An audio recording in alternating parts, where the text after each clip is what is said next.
পান্না ভাই উপস্থিত হয়েছেন। আর 1 নম্বর যোগ্য আহ্বায়ক আমাদের মাঝে উপস্থিত হয়েছেন আতিকুল সেলিম রুবেল ভাই। আরো উপস্থিত হয়েছেন আমাদের মাঝে মামুন ভাই, মোবারক ভাই, নজরুল ভাই। আমাদের নেতা আমি যার রাজনীতি করেছি তাদেরকে নিয়ে, আর আমি ছাত্রদের রাজনীতি করেছি আতিকুল সেলিম রুবেল ভাইয়ের সাথে ভোট অফিসে।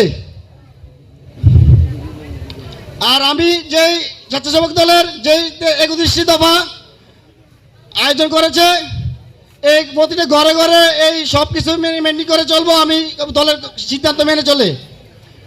আপনারা আমার একটু দোয়া করবেন, সবাই সেবা যত্ন করতে পারি, ওয়ার্ডের সেবা যত্ন সবাইকে ভালোবাসা দিয়ে রাখতে পারি। তা বলে আমি আমার বক্তব্য শেষ করছি। ধন্যবাদ।